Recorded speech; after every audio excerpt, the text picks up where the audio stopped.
कौल किया था हक ने सो आई कयामत। अब मेरे प्राणों के प्रीतम, मेरे धाम धनी कह रहे हैं कि कब तक तुम लोग नींद में फंसे रहोगे। अब तुम नींद से तो जाग जाओ।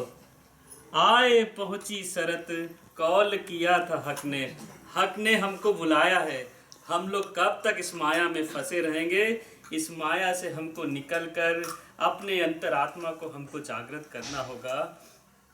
जबराइल हक हुक्मे ल्याया नामे वसीयत, फुरमान फ़कीरो सफ़कत ले आवे दुनी बरकत।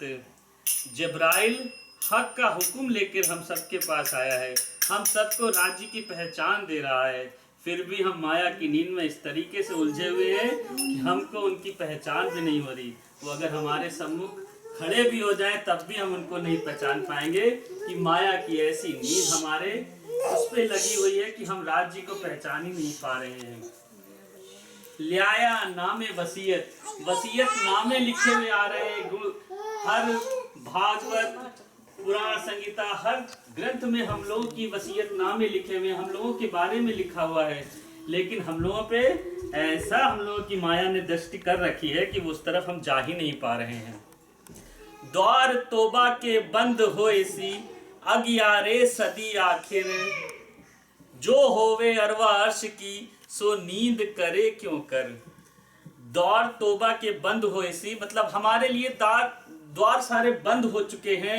जो भी माया के हमको उन सबसे बाहर निकलना चाहिए। अगियारे सदी आखिरी, और ये सदी आखिरी चल रही है, आखिरी कयामत का समय आखिरी चल रहा है।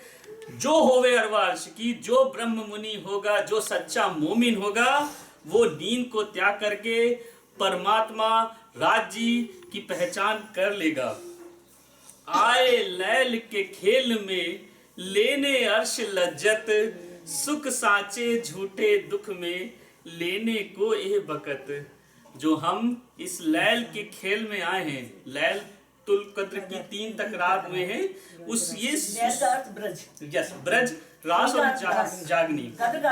हाँ, तो इस जो ब्रह्मांड में हम ये खेल देखने के आए हैं, अर्श की लज्जत लेने के लिए आए कि जो ज्ञान हमको परम धाम में भी नहीं था, जो जिसके बारे में हमारा प्रेम और हमारी जो लड़ाई हुई थी, या लड़ाई बोले तो उसको प्रेम की जो बहस हुई थी हम लोगों से और राज्य के बीच में, उसके प्रेम को लेने के लिए हम ही यहाँ पे आए हैं। जो धनी हमको बड़े सोले सोले हमको बड़े प्यार से अपनी ब्रह्मवाणी के द्वारा हम सबको दे रहे हैं कि ब्रह्म मुनियों अब तो ले लो, मैं तुम्हारे लिए इतना कुछ लेके आया हूँ, तब भी तुम मेरे बारे में हो कि जाग ही नहीं रहे हो।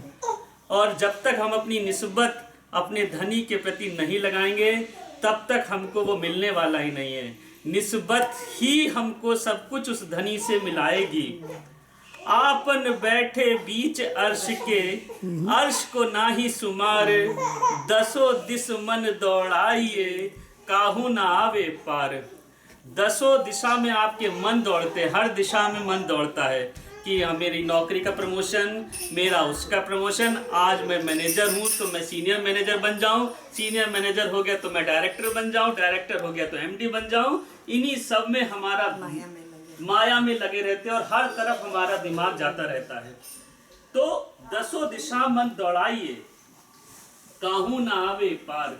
हमें उसकी कोई भी अंत ही नहीं है हमारी इसकी, जो हमको इसके पार ले जा सके। हमको पार सिर्फ एक ही चीज ले जा सकती है, जो कि हमारा ये ब्रह्मवाणी, जो कि मेरे धाम धनी का ज्ञान है। खसमे ख्वाब दिखाया बीच अर्श अपने इत, हक हादी रूहें मिलाए के उड़ाए दई गफलत।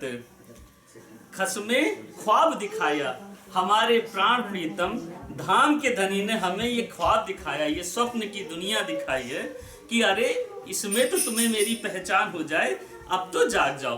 बीच अर्श अपने इत, अपने दिल के, अपने अर्श, अपने धाम में अपने इत की, हक हादी रूहें मिलाए के उड़ाई दई गफलत। एक खेल तो जरा है नहीं, सब है अर्श खसम, बैठे इतही जागिए उठो अर्श में तुम। ये खेल तो जरा है ही नहीं, सब है अर्श, पूरा दिल, चूंकि ये पूरा राज्य के हृदय में खेल चल रहा है, तो ये पूरे धनी का ही ये प्रेम, जो भी कुछ है, जो भी हमें दुख होते हैं, जो भी हमें सुख होते हैं, वो सब राज्य का ही है। और राज्य हमें सिर्फ दुख दिखाते हैं, और उससे ज्यादा हमें दुख को सहने की शक्ति और उससे रक्षा मिल जाती है। तो धनी के ही दिल में हम सिर्फ खेल देख रहे हैं। बैठे ही जागिए, उठो अर्श में तुम, इसी बैठे बैठे तुम चितवनी द्वारा परम धाम के 25 पक्षों का ध्यान करो। उस वहां को देखो, राज्य के श्रृंगार देखो, राज्य के नेत्रों को देखो, राज्य के चरण पादुकाओं को देखो, कैसे राज्य ने श्रृंगार किया हुआ है, राज्य ने कैसी सुंदर सी पाग पहनी हुई है, उनकी कितनी सुंदर मुरली बनी हुई है, बेसर की मुरली बनी हुई है, वो सब हमको देखना चाहिए चितवनी में द्वारा। अर्श बाग हौज जो एके, करो याद हक के सुख, जो पेड़ झूठे ख्वाब का, उड़ जाए सब दुख।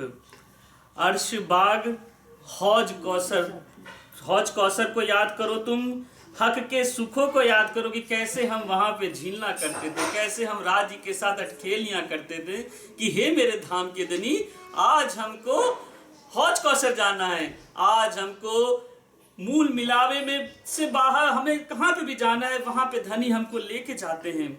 और जो पेड़ झूठे ख्वाब का, जो ये संसार, जो ये माया का ये झूठा संसार है, इसका ख्वाब हम उड़ाएं किस तरीके से? चितवनी के द्वारा, अपने धाम धनी का दर्शन करके।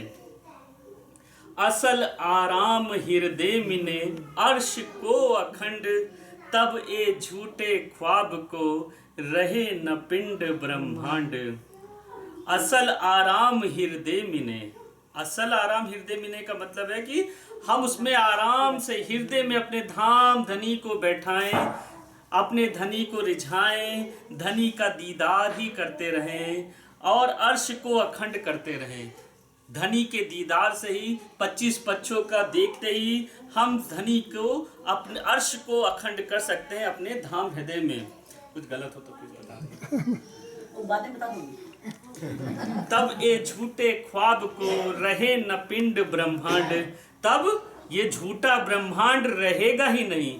ये सब कुछ आपके, चूंकि आप जब जैसे ही हमें राज्य का दर्शन हो जाएगा, वैसे ही हमारा माया से ध्यान हट जाएगा और वैसे ही हम अपने राज्य की तरफ लग जाएंगे। और जो हमको ये कष्ट चूंकि मिल रहे हैं, जो आपको लग रहा है कि ये कष्ट हैं, वो कष्ट भी खत्म हो जाएंगे जैसे ही हमारे राज्य का दीदार हो जाएगा, जैसे ही हमें युगल स्वरूप का दीदार हो जाएगा। सब कुछ ये नश्वर शरीर ही हमको फना लगने लगेगा। श्री महामत कहे मोमिनो, इश्क लीजे हक, असल अर्श के बीच में, हक का नाम आशिक। आशिक मेरा नाम, आशिक मेरा नाम, रू अल्लाह आशिक मेरा नाम। क्या बात इश्क है। मेरा रूहन सो मेरा उम्मत में आराम। तो महामती जी कहती हैं कि इश्क लीजिए हक का इश्क लीजिए, धाम धनी का इश्क लीजिए। इश्क क्या है? जो धाम धनी का है, धाम धनी का 25 पक्ष पूरा, हमें उनके इश्क ही इश्क है। हमें परम धाम में ये पता ही नहीं था, हमको यही लगता था कि हमारा इश्क बड़ा है, हमारा इश्क बड़ा है। सखियां कहती थी हमारा इश्क बड़ा है, श्यामा जी कहती थी हमारा इश्क बड़ा है। तो राज कहते लो देखो इस ब्रह्मांड में आके कि किसका इश्क बड़ा है। तुम कहती थी कि तुम्हारा इश्क बड़ा है, ये देखो यहाँ पे मैं तुमको कैसे, तुमको इतने लाड प्यार से रख रहा हूँ कि तुमको एक कष्ट भी नहीं आने देता, उससे पहले मैं तुमको निकाल लेता हूँ। असल अर्श के बीच में हक का नाम आशिक, और जो असल अर्श है उसमें हक ही कौन है? वो मेरा आशिक है, मतलब राजी ही हमारे आशिक हैं, इसके अलावा कुछ है ही नहीं।